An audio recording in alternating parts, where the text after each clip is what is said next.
Anna and the Apocalypse came out in 2017. It is a zombie Christmas musical. It quickly became one of my favorite horror movies, one of my favorite Christmas movies, and overall just one of my favorite movies ever. It's become a yearly rewatch for me every Christmas season now, and this year when I watched it, I noticed something different.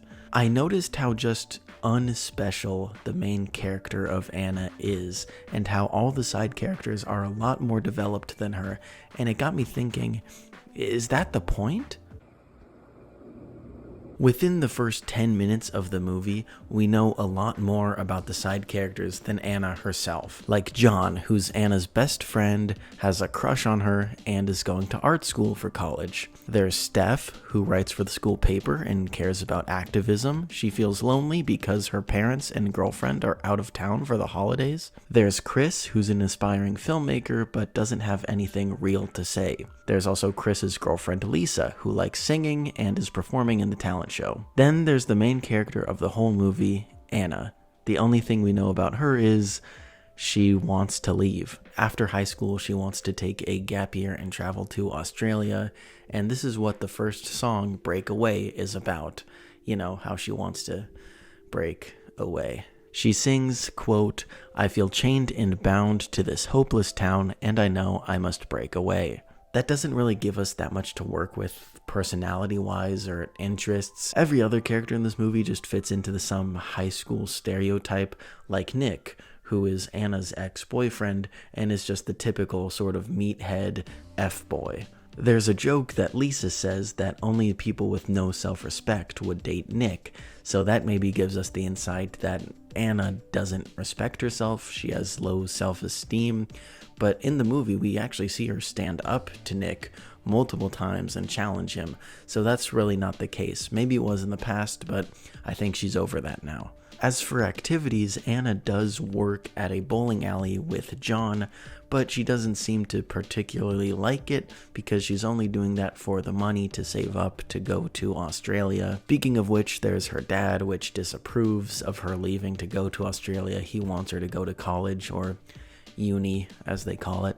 This is a British movie. And Anna does have dead mom trauma. It's not said when exactly her mom died, but if I were to guess, it would be anywhere between a year to 3 years ago. So far, Anna's personality is completely defined by other people around her. She has a toxic ex, her best friend has a crush on her, her dad is disappointed in her, and her mom is dead. While watching the movie this time, I realized every other character here makes more sense to be the main character. Like, think about it. There's John, the hopeless romantic who has a crush on his best friend, but she's gonna leave to Australia, and he wants her to stay until the inevitable zombie apocalypse happens, which forces her to stay and the two of them to be together. Or there's Nick, a bad boy who has to become a better person through the trials and tribulations of the apocalypse, possibly winning his ex back. Or Steph, a girl left alone on Christmas who has to learn the importance of found family during the zombie apocalypse. And maybe the character who makes the most sense to be the main character is Chris. He is an aspiring filmmaker, and when the apocalypse happens, he is separated from his girlfriend and grandma, and he must find his way back to them, all while filming the apocalypse in hopes one day the footage that he shoots would end up on the news, and his grandma can see him on the news, and it's a heartwarming tale. He definitely has the most stakes in this. If Chris was the main character, then Anna would just be some random side character, and the romance between John and her, it would probably just be some random subplot that doesn't really matter that much. Because when John dies first, that would make sense in this version of the movie where Chris is the main character. He's just some side character, no one really cares about him. Okay, it's fine if he dies first. But when Anna is the main character, it completely flips everything on his head because he is established to be the romantic interest. You thought he's going to make it to the end, or at least sacrifice himself at the very end for Anna to live, but no, he dies first. This goes against what all horror movies do. John dying first literally makes no sense when Anna is the main character. but that just goes to support the themes of there is no such thing as a Hollywood ending. So let's talk about that song, Hollywood Ending.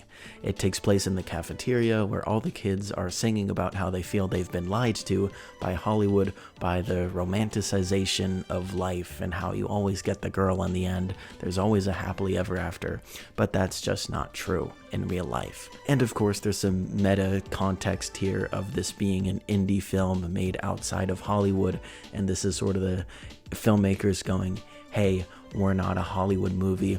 This is going to be different, so prepare yourselves. At the end of the song, Anna literally looks directly into the lens and says the words directly, "This is not the story you've been dreaming of, the one where you get all you want, so stop your pretending.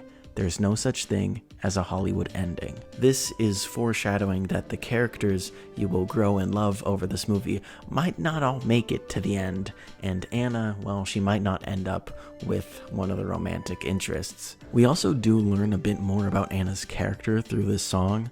The first verse is John singing about his unrequited love and how about in real life the nice guy doesn't always get the girl, but then when Anna sings, she says this, "Let them all talk, I don't give a shit. Kel, marry, shag, it's all such a drag. I'm more than a last piece waiting to fit. I'm not a princess, sat in a white dress, just hoping my chance will come. Then I'm the problem, don't want to solve them, just want to have some fun." This is Anna singing about how she's more than just a love interest to these two boys. She's her own person, and what does she want? Well, just to have some fun, and if that makes her a problem, so be it. I do find it interesting, however, when she says, "Then I'm the problem, don't want to solve them," when literally one of the strongest and only personality traits she's given throughout the entire movie is that people say she's good at solving problems. People say, "Oh, you always figure it out because you're Anna. You're Anna, so you must know what to do now."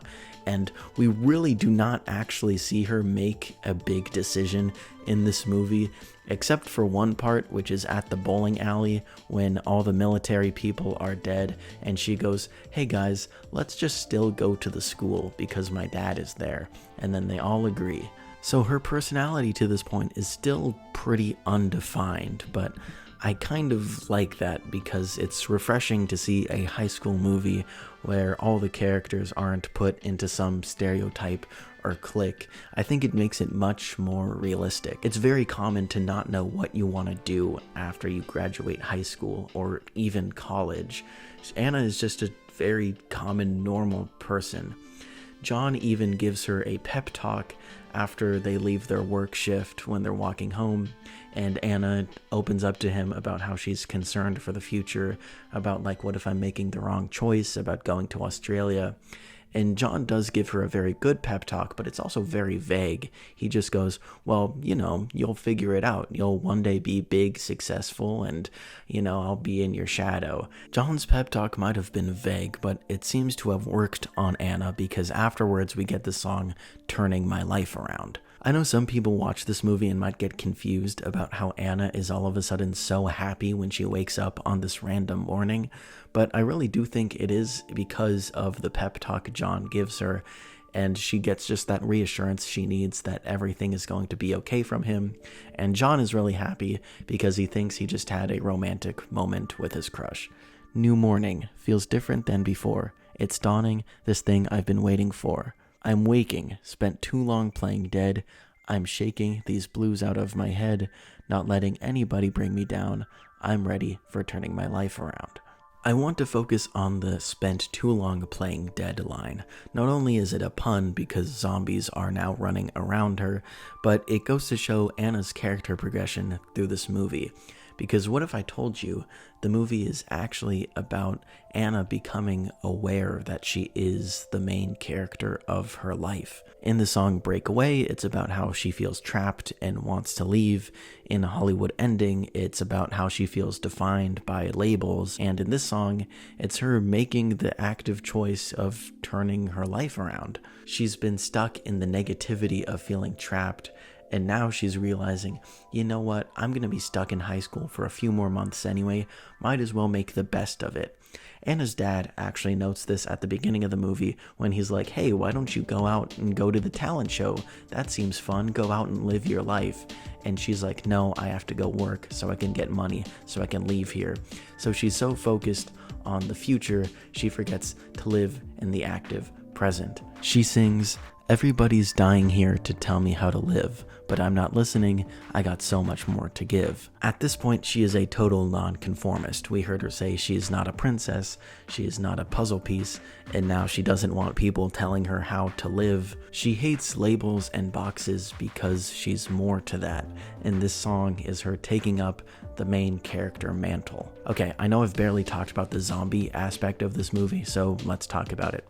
During the song Turning My Life Around, the whole zombie outbreak has happened and zombies are running around, and the rest of the movie is about Anna, John, Steph, Chris, and Nick making their way back to the high school where Anna's dad is and where Lisa is. But at the school is also the villain of the movie, Principal Savage, who, you guessed it, is the principal, and he's savage.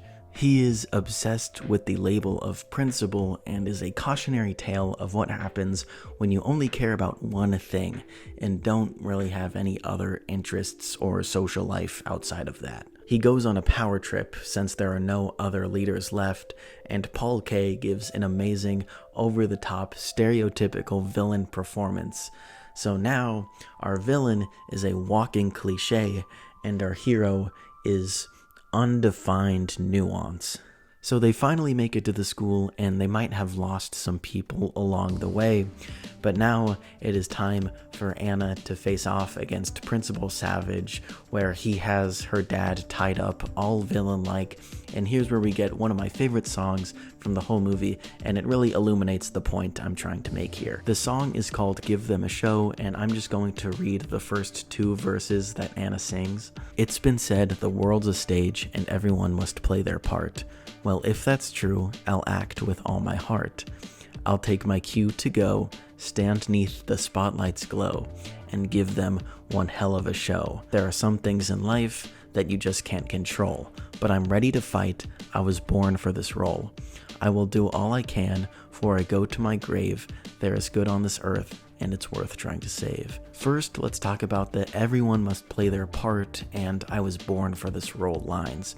This is Anna finally coming to terms with she is the main character. She has agency over her life. She has gone from ordinary high school girl to champion of humanity, because Principal Savage's plan is just to let the zombies run loose and kill everybody because humanity deserves to be purged. And obviously, through the adventure Anna has gone on, she realizes that there is good people out there, there is still goodness in the world, and now she is trying to save it. So in this moment, fighting Savage, she has accepted her place in this universe. She knows her role, and she is ready to die for it. And you know how I said Anna doesn't really make any big decisions throughout this whole movie? Well, at the end here, right after the song, she does have to make a choice. I won't spoil it, but, you know, that one is important to her character, and learning that, you know, she does have a choice. The last song is titled I Will Believe, where she sings, as I look back over my yesterdays, I was so sure, certain I'd find my way. But now the world is such a different place, all of my dreams are gone without a trace. Where is the light that used to shine? Oh, where is the life that once was mine? But while there's hope, while I still breathe, I will believe. This is her saying that the future was so clear to her. She had a plan. I was gonna leave and I was gonna go to Australia. But since the apocalypse happened, everything's changed.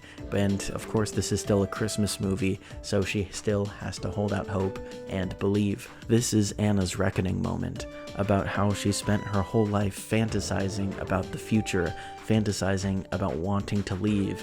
Maybe she was running from the trauma of her dead mom, or maybe just high school sucks and she wants to leave. But now she realized she's never lived in the moment before. By focusing on leaving, she was ignoring what was right in front of her.